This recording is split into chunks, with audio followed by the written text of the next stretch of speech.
Bonjour à toutes et à tous, bienvenue dans Multijoueur, votre rendez-vous jeux vidéo sur Tech & Co, en podcast, en vidéo avec nous en plateau sur la chaîne Tech & Co et évidemment en replay aussi, je vais y arriver, sur le site.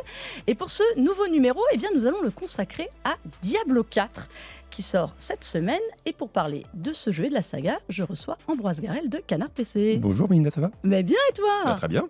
Écoute, grand spécialiste de Diablo. Grand spécialiste, mais je crois qu'il y en a un autre sur le plateau d'ailleurs. Ouais, alors voilà, le retour de l'homme sur lequel je compte en général pour dire du mal des jeux vidéo, et je suis hyper déçu, il va encore m'en dire du bien, je spoil totalement cette émission. Le Maxime Claudel de service Bonjour de Numérama. Melinda, bonjour Ambroise, enchanté et ravi d'être là. T'as vu, je t'ai réinvité. Bah oui, écoute, c'est que j'ai été bon. Tout de suite les grands mots, voilà, ça c'est Maxime. Bon, mais messieurs, je suis bien contente de vous avoir. On a quand même un petit planning bien chargé et on attaque tout de suite l'actu à chaud.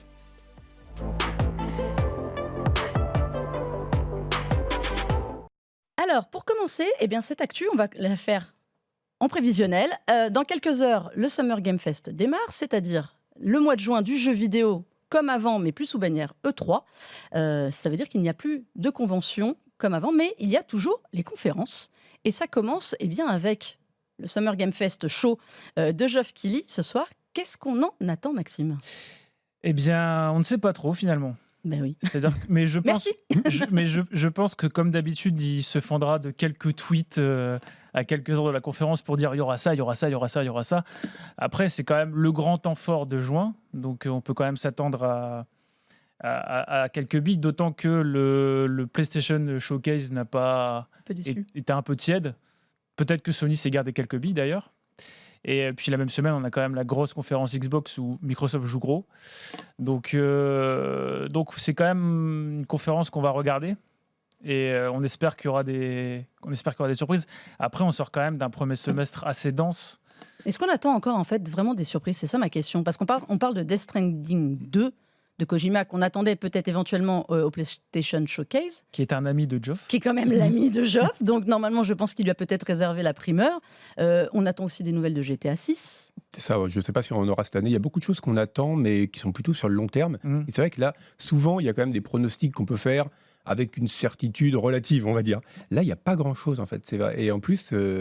notamment, il y a quand même va y avoir beaucoup de conférences. Tu dis qu'il n'y avait pas, il y a PlayStation qui avait déçu. Il n'y aura pas non plus de conférence EA cette année. Pas Nintendo. Donc, pas Nintendo. On attend Nintendo, là, ils sortent d'une. Après, on est un peu dans un creux là. C'est-à-dire qu'on sort d'un très gros premier semestre avec plein de jeux, des gros jeux. On a plus ou moins au milieu du cycle de vie des consoles. Enfin, en tout cas, on n'attend pas de hardware, on n'attend pas de choses comme ça. Et c'est vrai que là, il faut un rebond. Donc, on est un peu dans le flou en fait. Et GTA 6, ils n'ont pas besoin de ça pour GTA 6. Ils feront un shadow drop de trailer quand personne s'y attendra. Ils n'ont pas besoin d'une conférence pour. Ils n'ont pas besoin du Summer Game Fest, alors qu'on a l'impression qu'aujourd'hui, les éditeurs, il n'y a plus de place. Alors, à la conférence Xbox, ils ont tellement de studios qu'on voit les jeux des studios. PlayStation ne va pas tarder à faire pareil, même si là, on a vu quand même beaucoup de jeux qui arrivent partout. Est-ce qu'il ne reste pas seulement, pour beaucoup d'éditeurs, justement, les événements de Geoff Keighley? Mais il y a Ubi qui a son truc lundi, là. Donc il va peut-être pas lâcher trop de billes non plus. On ne sait pas non plus vraiment ce qu'ils vont lâcher, surtout qu'ils sont quand même là. Bon, il y a leur jeu Star Wars, la Project Helix, dont on attend une sortie peut-être plus tôt que prévu. Moi, j'y crois pas. Non plus, personne n'y croit non plus. Bon, c'est vrai que pour Ubisoft, c'est un peu compliqué. Ils sortent d'une période un peu aussi difficile. Donc il faudrait qu'ils aient quelque chose à montrer. Est-ce qu'ils auront? Mais c'est vrai qu'il n'y a pas de gros. Avant les conférences des éditeurs, au début de l'E3, c'était vraiment un peu le moment où ça lançait la conférence. Enfin, où ça lançait le salon. On disait, voilà, il va y avoir les grosses annonces de chacun. Là, c'est vrai qu'il y a Geoff. Et après, il y a des choses un peu spécialisées. Il y a Devolver, donc un éditeur de petits jeux plus indépendants qui fait faire quelque chose. Sinon, il y a des choses un peu thématiques. Il va y avoir le Wholesome Game Fest, par exemple. Moi, je recommande à tout le monde, j'adore. C'est sur les petits jeux mignons, c'est rigolo. Mais c'est des choses très spécialisées. Pareil, le PC, PC Game Show. PC Game Show, ouais. Et il y a le Future Game Show aussi qui est là. Donc voilà, c'est des choses plus spécialisées. Il y a pas, ça, c'est des Game Show. Il n'y a plus vraiment cette espèce de grande messe des éditeurs qu'il y avait avant. C'est peut-être le seul changement qu'on a vraiment connu dans le post-3, en fait. J'ai quand même l'impression que les temps forts, on les a plus aux Game Awards, finalement. Les grosses annonces de jeux vidéo, j'ai plus l'impression qu'elles sont réservées pour les Oscars de jeux vidéo qui ont lieu en décembre. Où là, généralement, là, Geoff, pour le coup, il tease 3 semaines, 3 mois avant en disant qu'il y aura ça. Là, c'est vrai qu'on n'a pas l'impression que c'est la semaine prochaine. Moi, j'avais oublié que c'était la semaine prochaine, enfin que c'était cette semaine. Ouais. Mais c'est vrai que le problème qu'il y a, c'est que pourtant, le calendrier, c'est le même calendrier des conférences de l'E3. Ouais. Mais ça On reste est une habitude, resté. en fait. Et donc tout le monde est revenu. c'est ça. On a dit l'E3 est mort. Alors l'E3 n'est pas officiellement mort, mais n'a pas lieu non plus La cette marque année. E3. La marque E3. Mais en fait, l'esprit, quelque part, perdure, puisque tout le monde a pris ses rendez-vous exactement au même moment. Dimanche, c'est Xbox. Ça a toujours été, lundi. ça a toujours été ça. Microsoft a toujours été le dimanche. Alors non, ça a été lundi. Souviens-toi, il y a très longtemps, c'était lundi matin. Sauf que l'année où ils présentent Project Scorpio, donc, qui allait être la Xbox One X, ils sont devancés parce qu'en même temps se tient la conférence d'Apple, la keynote d'Apple de WWDC, et qui annonce plein de choses, et ça passe complètement sous les radars. Et ils ont depuis décalé, avancé au dimanche, pour être tout seuls. Donc là, on parlait d'Xbox, on attend Starfield, on attend qu'il se relève aussi de deux choses, la sortie foirée de Redfall, appelons un chat, et le rachat de Activision Blizzard, qui s'éternise. Non, mais au-delà de ça, il faut aussi qu'ils se rachètent de l'année 2022 qui a été pourri, on va dire les mots, en termes de nouveautés. Enfin, 2021, ils avaient réussi à enchaîner Forza. La fin d'année avait été quand même assez... C'est quoi un Gears? Non, qu'est-ce qu'ils avaient? Je ne sais même plus. Il y avait Halo, Forza et Psychonauts 2. Ils avaient eu cet enchaînement-là en fin d'année. Et Age of Empires 2 aussi, je crois. Ou 4. Le 2, c'est un remake, remaster.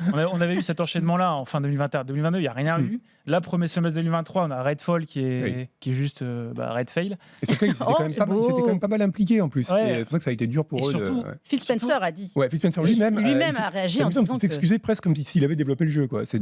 Et surtout, ils ont racheté 150 000 studios. Et pour l'instant... le premier, c'était Redfall, vraiment. Et il y a quelques années, ils avaient annoncé plein de jeux, Avov, de Fable, le reboot de Fable, tous ces jeux. Ils ont teasé Fable. Là, ils ont teasé Fable. Mais tous ces jeux dont on n'a plus entendu parler depuis, quoi. Donc Fable, a priori, on le verra, parce que franchement, alors il y aura Forza Motorsport, parce que ça, ils font des annonces régulièrement. Mais Fable, on a eu ce tweet assez drôle où ils ont mis cette petite vidéo où on comprend la poussière pour les gens qui ont déjà joué à Fable. On retrouve les automatismes. On devrait quand même voir Fable un moment. Mais surtout, là, Microsoft, ils ont vraiment un boulevard parce qu'on sort, comme je le disais, d'un PlayStation Showcase qui est un peu tiède. Là, ils ont vraiment l'occasion de vraiment taper du poing sur la table. S'ils se loupent, encore une fois, sur cette conférence... Enfin, je veux dire, à un moment donné... S'ils se loupent sur Starfield, surtout. Oui, ça, je pense qu'il y a vraiment... c'est leur gros investissement du moment. C'est pour ça qu'il y a le Starfield direct. Là, ils vont vraiment parler uniquement du jeu pendant une partie de la conf, et c'est vraiment important pour eux. Enfin, vraiment, je pense que si Starfield se plante, ça va vraiment être très très difficile pour eux de remonter derrière. Bon, ce sera la surprise de la semaine. On en parlera dans une prochaine émission de tout ça. Mais c'est vrai que pour une fois, on ne sait pas à quoi s'attendre Il n'y a pas de hype. tout ça. Il n'y a pas de hype, en fait. Mais c'est aussi que je pense qu'il y a une sorte de fatigue, parce que là, on sort d'une période qui est très très dense. Et comme tu disais, ils ont maintenu cette espèce de rendez-vous de juin, parce que c'est devenu une habitude depuis maintenant 3 décennies. Ouais. C'est en juin, il y a cette espèce de grand moment où le jeu vidéo parle un peu de l'actualité, en gros des 6 mois prochains. C'est le début de la montée vers Noël. Et là, il y a cette habitude qui a été conservée, alors que le calendrier, cette année, a été chargé au début. Donc on a l'impression que les gens le font un peu parce qu'il faut le faire. Oui, mais ça, on arrive complètement dans un creux de sortie. Alors s'il reste Final Fantasy XVI en fin de mois, mais c'est vrai que sur la fin d'année, on va être un peu... Il y aura Spider-Man, quoi. Spider-Man et Starfield. Il y aura le jeu Pinocchio en août.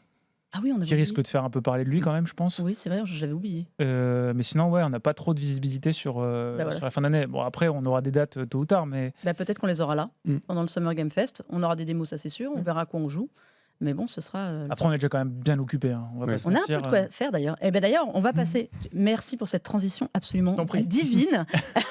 Pour savoir comment vous allez occuper votre début du mois de juin avant la suite, avec Diablo 4. Messieurs, on est là pour parler surtout de Diablo 4, qui sort donc le 6 juin officiellement. C'était le 2 pour ceux qui avaient précommandé. Donc le jeu est sorti, est dispo. Et qu'est-ce qu'on en pense? Maxime, tu as juste mis... J'ai mis la note maximale. Parce que c'est un 10 sur 10 romantique. Je l'assume à 100%. Je suis tombé amoureux du jeu. Je suis notamment tombé amoureux de la direction artistique du jeu. Je trouve que c'est un jeu sublime. Mais vraiment sublime. La proposition artistique, elle est... Enfin, d'un décor à l'autre, ils arrivent à trouver ce petit truc qui t'accroche. C'est limite contemplatif. Alors que passe quand C'est même. un jeu sombre, c'est un jeu Ouais, extrêmement c'est extrêmement sombre. sombre, mais c'est un retour un peu à ce qu'on aimait, parce que Diablo 3, pour moi, c'était le cirque Pinder, en fait. C'était ultra coloré, c'était... Ce qui a été énormément reproché à Ce qui l'époque n'était d'ailleurs. pas Diablo dans l'esprit. Non. C'est ça. Et là, c'est plus un... Mais dès la première bande-annonce en 2019, on savait que c'était un retour au trip un peu gothique, sombre, Mm. poisseux, mais ça rend le jeu sublime, parce que il maîtrise tout de A à Z. Et le fait d'avoir un monde ouvert et puis des actes un peu déconnectés, t'as pas ce passage de la forêt au désert qui tranche. Là, c'est vraiment tout est cohérent. Alors, tu as toujours les biomes qui sont chers à la saga, mais il y a beaucoup plus de continuité. Et franchement, il y a... Enfin, tu vas aller dans une grotte. Un coup, ça sera une grotte classique, et la grotte d'après, ça sera un espèce de temple un peu bizarre, un peu. Enfin, vraiment, c'est la proposition artistique pour moi, elle a tombé. Et quand tu as un jeu où le gameplay finalement est plus ou moins le même, c'est un peu simplifié, mais depuis le premier, enfin, c'est Monopoly en fait. Disons Oui, que il y a les cette dimension. Il y a un habitudes côté sont là. casino, il y a un Ouais. côté voilà. Je pense que quand tu soignes, t'as plus qu'à soigner la forme et le contenu. Et la forme, là, elle est pour moi irréprochable. Et le contenu, de base, est déjà conséquent. On verra ce que Blizzard en fera. Mais en tout cas, moi, je suis séduit sur... Ouais, je suis séduit. Franchement, c'est un très, très Stressant, bon mais jeu. t'es complètement Ah ouais, amoureux de ce jeu. Je Je j'ai suis hâte d'y déçue. rejouer, là. Maintenant, il est incapable de me dire du mal d'un jeu. C'est C'est terrible, une ça. déception totale, ce garçon. Mais je vais pas en dire du mal non plus. Bah oui, mais toi, alors, Je suis assez d'accord. Il y a un point sur lequel je suis pas d'accord. On va quand même essayer de Ah, créer un peu de confrontation. je suis rassurée. C'est quand tu dis, alors c'est vrai que le gameplay est toujours un peu le même, parce que le principe, bon, pour Sur ceux qui ne connaissent l'essence. pas Diablo dans l'essence, c'est en gros, c'est vraiment ce qui est inspiré de la base du jeu de rôle, c'est-à-dire ce qu'on appelle le porte-monstre-trésor. Donc on va rentrer dans une pièce ou une grotte ou quoi que ce soit, tuer des monstres, récupérer des armes, de l'équipement, ce qu'on appelle du loot, pour avoir un personnage plus puissant, pour tuer des monstres plus puissants, récupérer des meilleurs trésors, etc., jusqu'à ce que mort s'en suive.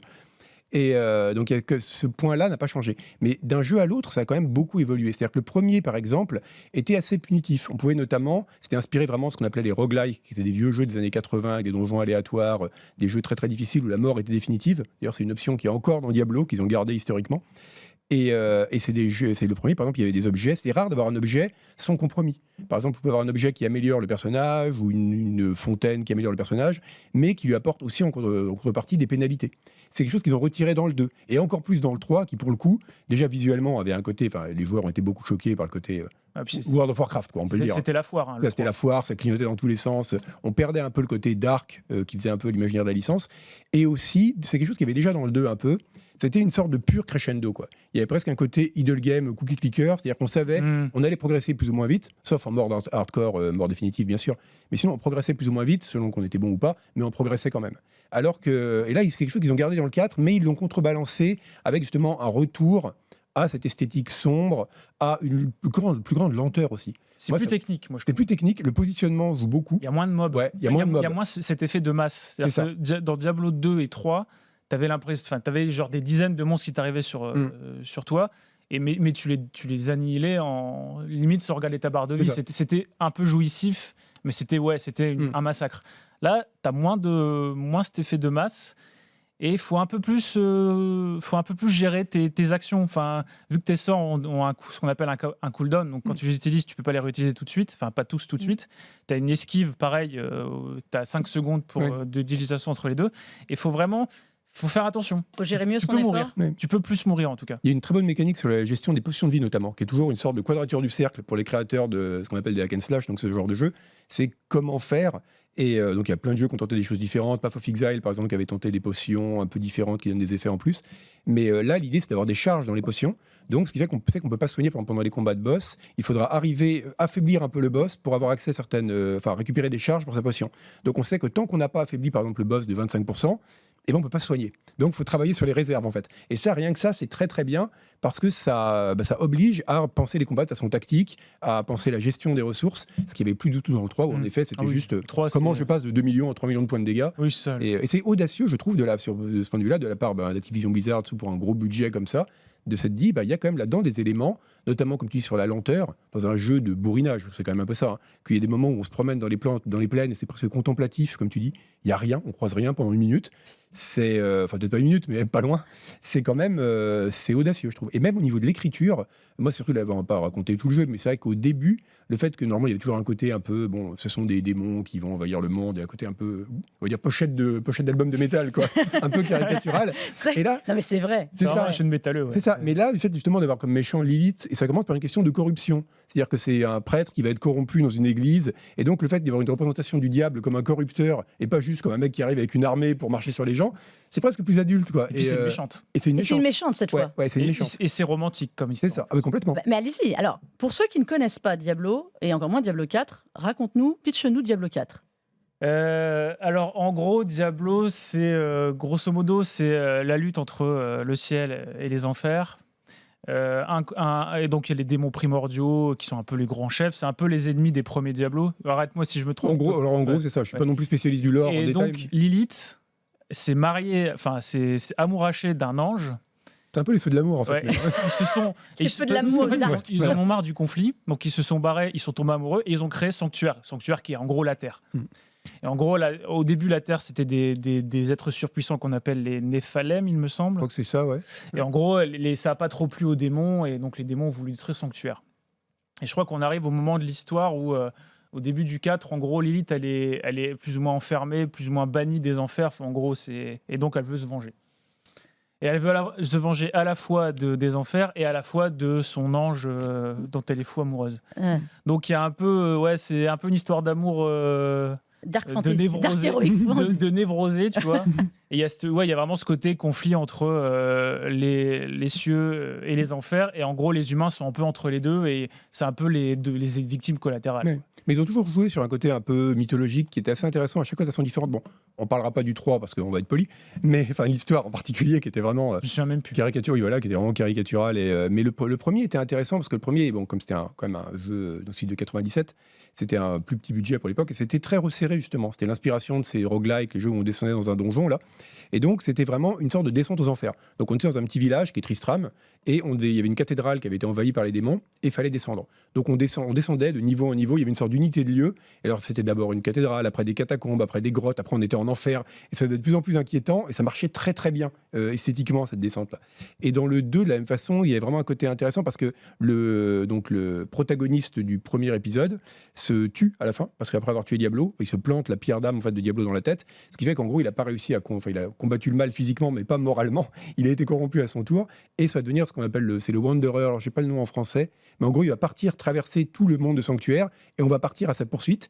Et la narration du deuxième est vraiment, notamment par les cinématiques, qui sont historiquement Blizzard est très très fort pour les D'ailleurs, cinématiques. Très, Ils sont jolis. très, très Ils sont bons, très hein. très Ils sont jolis. très très forts pour ça. Ils avaient un peu baissé depuis quelques années, et là ils sont remontés au top niveau.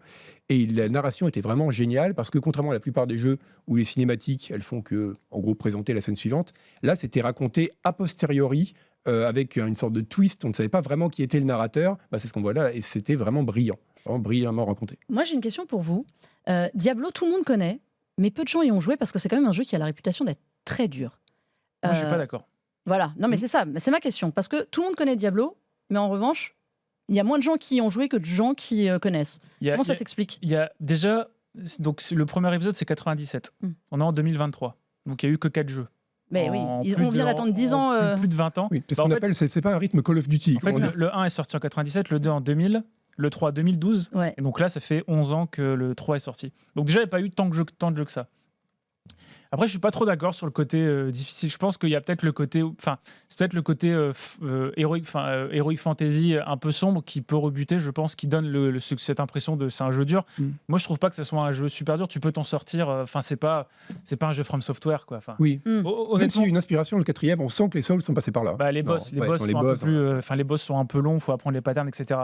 Mais en fait, tu as toute la partie endgame, donc ce que les puristes appellent vraiment le cœur du jeu, qui là est vraiment là où faut bâtir ton personnage, faut réfléchir ton personnage, faut bien choisir tes compétences. Mais toute la partie avant, la partie histoire, enfin tu mets le jeu parce qu'en gros tu as plusieurs modes de Il y a difficulté. 2 modes de difficulté maintenant. Il y en a Ouais, un de pour les base, vrais de novices base. Oui, des Et, RPG action. et comme on le disait, Diablo 3 honnêtement, c'était cookie Oui. clicker, quoi. C'est c'est ça. Et même le début de Diablo 2 n'était pas excessivement difficile, ça Non. devenait difficile par la suite, mais Non, Mais, ouais. oui, je pense qu'il jouit d'une réputation un peu, ouais, pas forcément vraie sur le côté difficile. C'est pour moi, même ma grand-mère pourrait jouer en fait finalement. Quelque part, c'est un jeu très simple en fait à aborder parce que finalement, on fait que cliquer sur les monstres qu'on veut tuer. Il n'y a pas vraiment justement de contrôle complexe qu'on peut y avoir dans un jeu d'action où il faut positionner le personnage, où il faut là, on fait cliquer à l'endroit de l'écran où on va. À la limite, si vous savez utiliser Windows, vous savez utiliser Diablo, quoi. C'est ça. Mais je pense que justement, ce qui lui a peut-être un peu valu une réputation un peu de jeu difficile, c'est deux choses. C'est déjà justement, c'est un jeu qui se contrôle à la souris. Mine de rien, ça donne un côté un peu jeu nerd, quoi. Il est, C'est pas il du est, tout. il est dispo aussi Il est dispo au pad. console Et maintenant. ça a découvert Pour la justement première avec, fois. le- Pour la avec le première port. fois. Ouais. Il y avait déjà Diablo 3. Non, Il mais avait pour la été- première fois en même temps. En Oui, même, en même ouais. temps, oui, c'est ça. Il sort sur toutes les plateformes. Diablo 1 était sorti sur C'est PlayStation. vrai aussi, c'est vrai. Et c'est d'ailleurs, on s'est aperçu à cette occasion que le jeu fonctionnait très très bien au pad. Oui, ça marche. Et donc, du coup, ça peut fonctionner vraiment comme un twin stick shooter au pad, ça marche assez bien. Mais c'est vrai qu'à l'origine, le fait que ce soit un jeu, il y a quand même une racine PC qui se contrôle à la souris, ou quand on ramasse un objet, on a un panneau comme ça avec 50% qui s'affiche de caractéristiques modifiées, etc.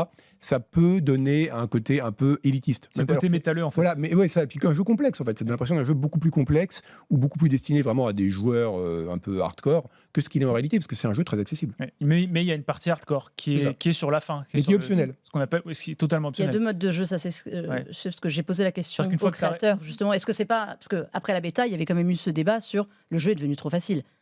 Et en fait, ils disent non, ils ont mis 2 modes de jeu. Ils avaient fait une bêta un peu plus accessible pour justement brasser de nouveaux joueurs, mais le jeu reste en mode débutant ou spécialiste de Diablo. Mais Et puis surtout, après chaque bêta, il y a des joueurs pros qui se plaignent que c'est devenu trop facile de toute façon. Donc... C'est le principe.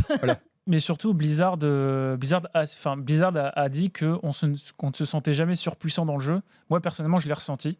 C'est-à-dire qu'il y a des moments, il y a des passages où j'avais l'impression d'être un peu plus puissant que ceux sur quoi je tapais. Et genre, 5 niveaux après, j'avais l'impression d'avoir régressé de 10 niveaux. Alors que, tu vois, il y a un système de scaling dans le jeu, donc tu combats jamais des ennemis plus puissants que toi, mais toujours au même niveau que toi. Ce qui est d'ailleurs ce qui peut faire débat, parce que du coup, oui, t'as pas de... Mais il y a moins le sentiment de progression, quoi. Ouais. Et c'est vrai que du coup, ça donne un bon équilibre, parce qu'il y a des moments où c'est un peu plus pisse, et il y a des moments où il faut un peu plus se donner, quoi. Et moi, je trouve que c'est bien équilibré et que c'est très plaisant, du coup, parce que c'est quand même... Vraiment, Diablo 3, c'était too much dans le côté... Moi, je me souviens, mon perso, au début, les 5 premiers niveaux, j'avais pris un spécialiste des sorts, donc oui, tu pouvais mourir vite si tu gérais mal, mais au bout de 10 niveaux, dès que tu as accès à des sorts puissants, je regardais même pas ma barre de vie, quoi. J'avais l'impression d'être un tank Panzer et j'appuyais comme un sans réfléchir et ça marchait, quoi. Là, il y a pas ça, quoi. Bon. Peut-être juste pour finir, il y a un point dont tu viens de parler, c'est ça qu'on a complètement oublié.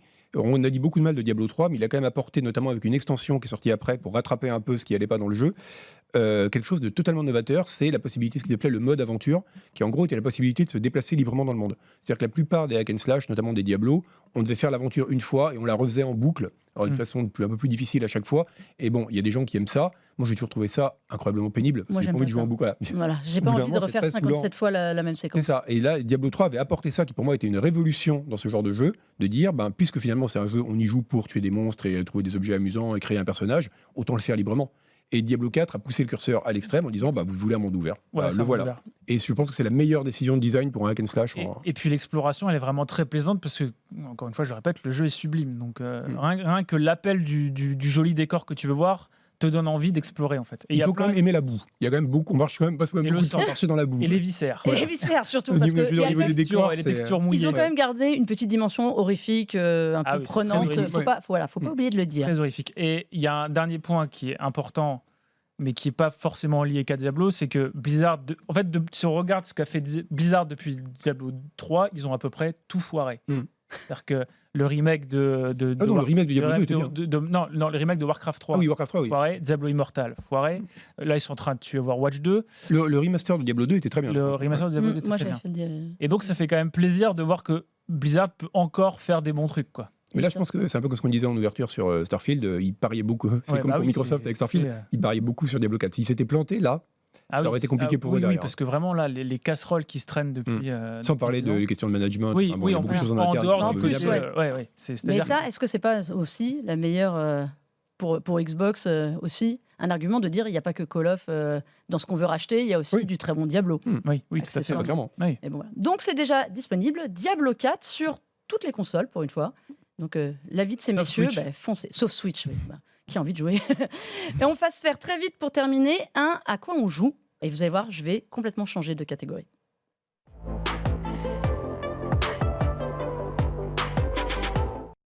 Si vous avez eu peur pendant les 25 premières minutes, je garde la dernière minute pour parler d'un petit jeu qui est déjà sorti il y a quelques mois, qui s'appelle Gerda A Flame in Winter, qui est un jeu Switch notamment. On parlait de Switch, je crois qu'il est aussi peut-être dispo sur PC maintenant, mais qui est exactement l'inverse de ce qu'on vient de dire. C'est-à-dire que c'est assez coloré, pourtant ça se passe pendant la Seconde Guerre mondiale. Euh, Pourquoi j'en parle? Parce qu'il y a un DLC qui arrive qui s'appelle Liva Story. Je ne sais pas, monsieur, si vous aviez fait Gerda. Non, j'ai pas fait. Je pense que c'est un jeu narratif de Dontnod. Et ça se passe au Danemark pendant la Seconde Guerre mondiale. En fait, Gerda est une fille de parents allemands et danois. Et au Danemark, eh bien, il y avait les deux qui se partageaient le territoire. Et donc, elle est infirmière. Elle doit aider des gens. Et c'est un jeu qui n'est pas centré sur la guerre et les combats, mais sur tous les gens qui faisaient l'arrière, loin du front et qui faisaient vivre un pays. Et elle est dans cette optique où, partagée entre ces deux racines, entre une occupation allemande au Danemark ou pas. Donc c'est un jeu vraiment sur les choix. On voit l'infirmière, on voit, bon, je vais rien spoiler du tout, mais son compagnon, eh bien, on ne sait pas vraiment s'il fait partie de ceux qui font des attentats contre les Allemands ou pas. Donc elle doit choisir tous ses points de décision. En fait, toutes ces décisions font basculer un petit peu la guerre au Danemark. J'ai beaucoup aimé ce petit jeu. En plus, j'aime beaucoup artistiquement. Visuellement, Ça fait c'est chouette. un petit peu pastel pour ceux qui voient.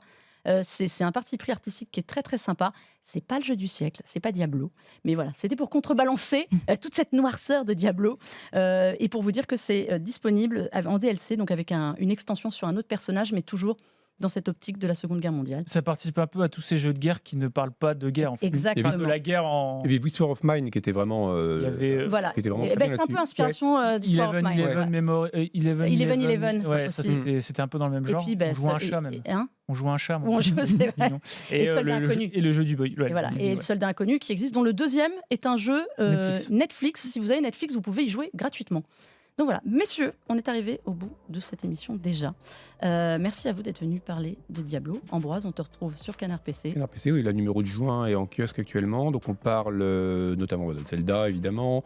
On a un article justement qui parle de Zelda et de Diablo sur la question qu'est-ce qui fait un grand jeu vidéo? Est-ce qu'il y a des jeux à Oscar, mais des films à Oscar? On voit que c'est un certain type de jeu qui a toujours les GOTY. Et on s'est demandé pourquoi. Quelle idée on s'est Bonne question pour du jeu ajouter au vidéo. débat, quel sera le jeu de l'année? Le jeu de l'année bon courage. pour Maxime, on sait. Non, pas C'est sûr. vrai? Ah, ça vient de te faire changer. Non, mais franchement, entre Zelda et Diablo, mon cœur balance. FF16, ça a l'air d'être très efficace. Donc, non, mais je pense qu'il n'y aura pas de. On annule les GOTY. Voilà. Il y a des GOTY, il n'y a que des GOTY. Il faut que je trouve un jeu qui ne plaît pas à Maxime pour le faire revenir parce qu'il dit du bien à chaque fois. Mais bon, voilà, on a. On va me faire venir pas- sur Street 6. Ce ne sera pas Diablo. Merci à vous en tout cas d'avoir suivi ce nouveau numéro de Multijoueur. Vous pouvez le retrouver en podcast sur toutes les plateformes, en replay sur YouTube, sur Tech Co, la chaîne, et évidemment sur Tech Co, le site et la plateforme RMC BFM. Et on se retrouve très très vite pour de nouvelles aventures manette en main. À plus, ciao.